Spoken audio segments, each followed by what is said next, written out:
Do you think you found your dream home? Well, 2021 might be the year for you. However, you better act fast because homes in 2021 are on the market 32 days shorter than they were in 2020. Homes are now $380,000 at a median or average price, and is the highest it's ever been since the 2007-2008 crash. There are more prospective home buyers in the market right now than there are actual homes available. Not to mention, construction costs are at an all-time high, and the supply simply just can't keep up. Many have asked the question, are we in the next housing bubble, and is it gonna collapse? Well, let's find out. In this video, I'll be discussing what factors are at play here with the supposed housing bubble collapse and why so many analysts, blogs, Twitter can't stop talking about what's happening right now. Also, I'm going to be talking to you guys a little bit about 3 ways you can help protect yourself from inflation. To give a little background here, we got to go back to August of 2020 when we saw the Federal Reserve System, or more known, the Fed, lower the interest rate down to 0.5%. What happens when they lower this interest rate down so low? This increases the access to capital for regular individuals and companies. Also, this leads to just generally more spending and overall economic growth. While the Fed is pumping money into the economy, lowering interest rates, and everyone's going on an absolute spending frenzy, this can lead to something called inflation. This is the increase in costs of goods and the general decrease of dollar value. With great spending like we're seeing right now, usually comes inflation. What we're seeing is demand is at an all-time high right now. Everyone has great access to money. People are working from home and thinking, you know what?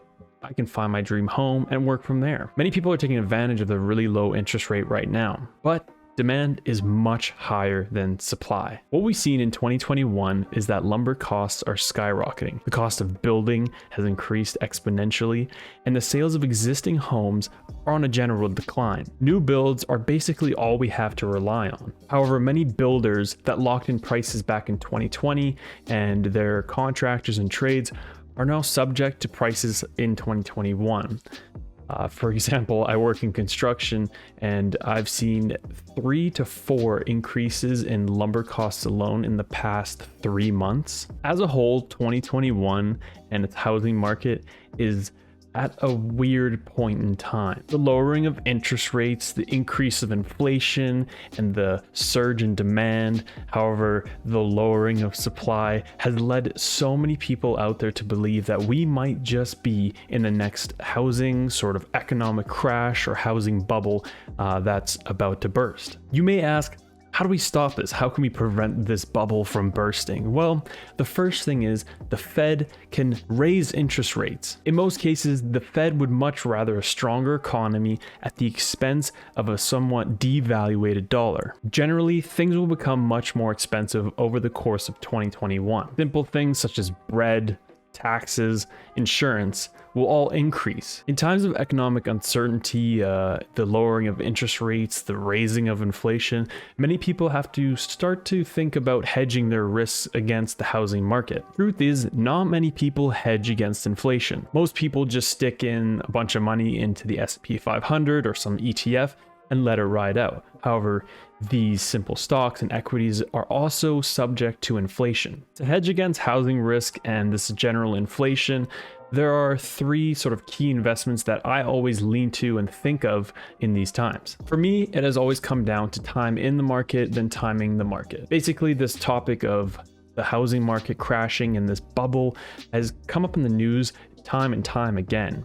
And really, at the end of the day, it comes down to what your own individual risk appetite is and sort of what you're willing to take on during these sort of wavy times. The first investment that I would make, and that a lot of people generally do make, is as simple as gold. Many people see gold as almost an alternate currency. In times in the past when we've seen currencies absolutely collapse, gold usually holds its value just due to its tangibility. Gold is a great hedge, however, it doesn't really pay yields unlike some other investments. The next investment people use to hedge these types of risks are commodities. Broadly speaking, this is grain, precious metal, agriculture, natural gas, oil. Commodities are a good indicator of inflation because as the price of commodities increases, so do the actual goods it is used to create. Because a commodity is something like grain and oil and like natural gas, it's also subject to demand and supply issues. As inflation increases and the price of goods increase, the general spending and sort of market sentiment around spending decreases. So commodities can kind of be affected by this, where you see, some people actually rethinking this. We're saying, okay, let's trade in our gas vehicle for this electric vehicle. Just within that time, it kind of depends, right? So, the demand for oil might be higher, or the demand for energy or electricity might be higher, which in turn will affect the pricing there. One of the oldest rules to hedging against risk is the 60-40 rule. At its very core, the 60-40 rule means that 60% of your investments is in stocks and 40% of your investments is in bonds. This rule is traditionally considered to be a safe bet. However, what we've seen over the long run is that the 60-40 rule can somewhat underperform the market, which somewhat makes sense, because if you were 100% invested in the stock market and let's say this bubble never occurs and we go on a massive bull run, you will be kind of left behind, at least 40% of it. The great thing about the 60-40 rule is that you have the safety of a bond. A bond is when you give your money to a big company or the government and they repay you for your investment in them in small interest payments. So are we in a housing bubble? Is it about to collapse? Well,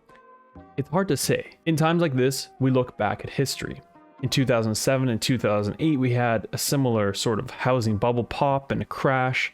However, 2021 is much different than 2007, 2008. Right now, demand is just so high. However, supply just can't keep up. What we're likely to see in 2021 is the continued rising of home prices. Because the housing market is a slower market, we probably won't be able to see sort of the effects of what's happening right now until we're actually living in them. However, some things to keep in mind, which I discussed over the video here, is to take advantage of that low interest rate and always think time in the market is better than timing the market. Additionally, you can kind of stick with safer investments such as gold, commodities, and employing the 60-40 rule into your portfolio. These investments are great to hedge against risks and hedge against inflation, but don't take my advice. Take these as suggestions, because I'm just some guy on YouTube. If you guys new around here and you found any value whatsoever out of my video, please consider subscribing and hitting that like button. It really helps me out.